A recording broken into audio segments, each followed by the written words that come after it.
Oke, selamat siang. Kami dari kelompok 5 dengan anggota Nazia Fitra Aini, Siska Tiara, Indria Wulandari, Hari Fitri, dan Rifat Amin Jayadi akan mempresentasikan sistem kebutuhan perangkat lunak. Jadi di sini ada 7 pembahasan. Yang pertama tujuan, kedua lingkup masalah, ketiga karakteristik pengguna aplikasi, keempat kebutuhan fungsional use case, kelima, tampilan antarmuka pengguna. Keenam, kebutuhan non-fungsional. Dan yang terakhir adalah batas kelancangan. Selanjutnya, tujuan dan lingkup masalah akan disampaikan oleh Hari Fitri. Baik, untuk tujuan pembuatan website pengelolaan dana masjid ini ditunjukkan untuk memudahkan pencatatan, pelacakan, maupun pengelolaan semua transaksi keuangan yang terkait dengan operasional masjid, baik itu sumbangan, biaya operasional, dan pengeluaran lainnya. Kemudian untuk lingkup masalah, website ini dirancang untuk memberikan dukungan dalam hal pengelolaan dana kas bagi pengurus masjid. Pengurus masjid dapat dengan mudah mencatat setiap transaksi keuangan yang terjadi seperti sumbangan, pemasukan dari kegiatan masjid, pembelian barang atau jasa, serta pengeluaran untuk biaya operasional lainnya. Kemudian, karakteristik pengguna aplikasi akan dibacakan oleh Wulan. Adapun karakteristik pengguna aplikasi di sini adalah bendahara masjid. Jadi, bendahara masjid menggunakan website untuk memanajemen keuangan masjid untuk mengelola kas masjid.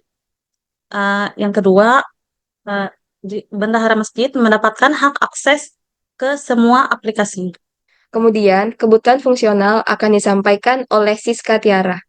Kebutuhan fungsional. Yang pertama itu from login. Sistem ini dapat menampilkan tampilan awal berupa from login untuk masuk ke dalam website. Kedua, menu beranda. Sistem ini menampilkan beberapa menu di halaman beranda yang mencantumkan jumlah pendapatan, jumlah pengeluaran, jumlah sisa uang, jumlah karyawan, dan grafik perbandingan. Yang ketiga, menu pendapatan. Sistem ini dapat menampilkan tampilan from input, pendapatan, dan sumber pendapatan. Yang keempat, menu pengeluaran. Sistem ini dapat menampilkan tampilan from input pengeluaran dan sumber pengeluaran. Yang kelima, menu karyawan. Sistem ini dapat menampilkan tampilan from input karyawan dan data karyawan. Yang keenam, from hutang. Sistem ini dapat menampilkan from input hutang. Selanjutnya adalah use case dari website. Use case akan disampaikan oleh Hari Fitri. Baik, untuk use case itu ada satu aktor ya, kemudian untuk use case utama itu ada dua. Untuk bendahara masjid itu bisa langsung masuk ke login dan beranda. Kemudian untuk fitur lainnya itu bisa diakses ketika si bendahara masjid ini sudah login atau sudah mempunyai akun.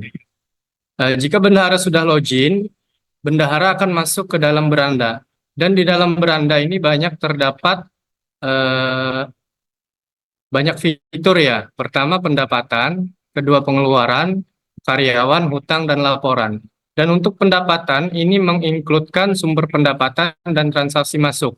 Di mana transaksi masuk dan sumber pendapatan ini hanya bisa diakses ketika kita sudah masuk ke dalam eh, fitur pendapatan.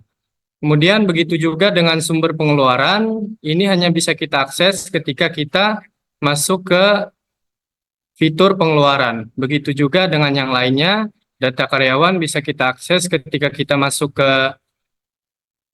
karyawan, kemudian daftar hutang bisa kita akses ketika kita mengakses fitur hutang. Selanjutnya adalah tampilan antarmuka pengguna yang akan disampaikan oleh Rifat Amin Jayadi. Untuk tampilan antarmuka pengguna yang kami tawarkan, yang pertama halaman beranda yang berisi pendapatan hari ini, pengeluaran hari ini, sisa uang kas, jumlah karyawan, dan perbandingan tiga variabel pendapatan, pengeluaran, dan sisa uang kas. Di tampilan antarmuka yang kedua, yaitu pendapatan, terdapat sumber pendapatan dan diagram diagram antarmuka pengguna yang kedua itu ada di halaman pendapatan. Di halaman pendapatan terdapat sumber pendapatan. Di situ ada chart diagram. User dapat menambahkan catatan untuk setiap pemasukan yang didapat, dan ada form input transaksi masuk atau pendapatan atau pemasukan. Untuk antarmuka yang ketiga, yaitu halaman pengeluaran, kami menawarkan di dalamnya terdapat chart diagram, setelah itu catatan, dan juga form input untuk pengeluaran. Untuk antarmuka ketiga yaitu daftar karyawan, di mana di dalamnya terdapat list karyawan dan ada fitur button di mana kita bisa menambah atau mengedit karyawan masjid. Antarmuka pengguna yang kelima itu ada halaman hutang di mana terdapat form input hutang dan daftar hutang masjid. Tampilan antarmuka pengguna yang keenam yang kami tawarkan ialah halaman laporan. Di sini mungkin terdapat kesalahan penulisan di mana daftar karyawan yang seharusnya itu laporan. Untuk isi halaman laporan itu isinya adalah tabel atau daftar jumlah transaksi dan jumlah total uang yang dikeluarkan atau yang didapatkan oleh masjid. Selanjutnya adalah kebutuhan non-fungsional yang akan disampaikan oleh Indria Wulandari. Di sini kebutuhan non fungsionalnya ada 5 dengan parameter security. Kebutuhannya autentifikasi pengguna, otoritas, enkripsi, audit log. Availability, kebutuhannya infrastruktur yang handal, strategi backup dan recovery. Scalability, kebutuhannya arsitektur yang fleksibel, manajemen database yang efisien. Performance, kebutuhannya waktu respon yang cepat, kapasitas pemrosesan yang tercukupi.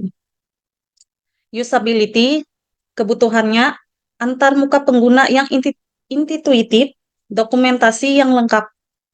Yang terakhir adalah batas perancangan. Perangkat lunak ini tidak dirancang untuk menggantikan sistem akuntansi profesional. Yang kedua, perangkat lunak ini tidak dirancang untuk digunakan oleh jemaah masjid secara umum. Sekian presentasi dari kelompok 5. Terima kasih.